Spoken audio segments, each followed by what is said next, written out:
Love it! Funny, gagawin ang lahat para kumita ng limpak-limpak ang first movie ng Kim Pao.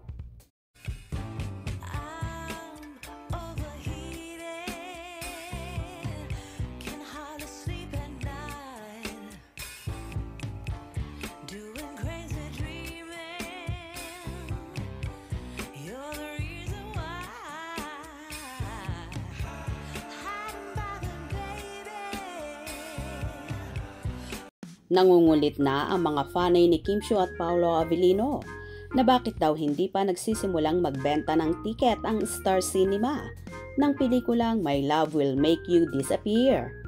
Ang Hello Love Again daw ni Catherine Bernardo at Alden Richards, Siyempre pa lang ay may pa-advance selling na ng ticket to think na November 13 ang showing nila ha.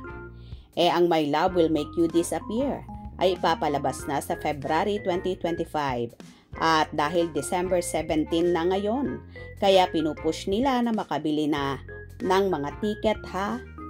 Pakiusap din ng mga fanay, huwag puro black screening ang tinututukan na mas maganda pa rin kung yung mga walk-in o mga casual viewers ang hikayatin talaga na manood ng pelikula. Pero yun nga ang tanong ng mga fanay, kailan daw ba magsisimulang magbenta ng mga tiket ang Star Cinema?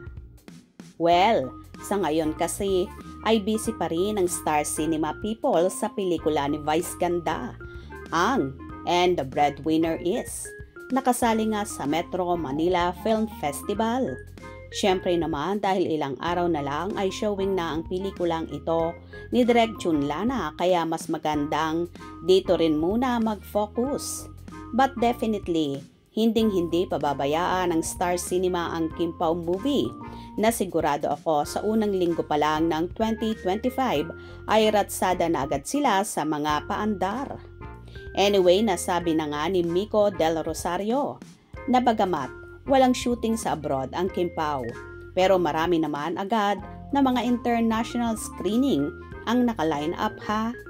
So abang-abang na lang ang Kim Pao fans. Pero nakakabilib talaga ang mga Kim Pao fans na gusto talaga nilang tumulong sa promo ng pelikula. May ibang nasa abroad na kahit busy sa negosyo nila noon, nagagawa pa rin nilang magplano ng mga black screening dito sa Pilipinas ha. Ang ibang Kim Pao fans naman na nasa probinsya, nagtatanong na sa amin kung papaano rin sila pwedeng mag-guest sa show namin ni Ray Pumaloy, ang Aeminin, na napapanood sa DWAR Abante Facebook page, Abante News, online YouTube, channel at Sky Cable, channel 85 at mapapakinggan nga sa DWAR 4094 Abante Radio ha. Napapanood kasi sila ni Kapitana Arlene Karaan ng Bohol na noong nagpunta sa Maynila at manood ng It's Showtime. Dahil kay Kim Chiu dumaan din sa studio ng Abante at sinalang pa namin sa show. Bongga!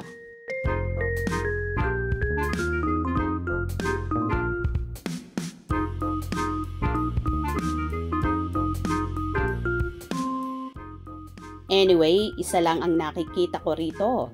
Gagawin ng Kim Pao fans ang lahat para lang kumita ng limpak-limpak ang My Love Will Make You Disappear at target nga nila ang mahigit 1 billion ha.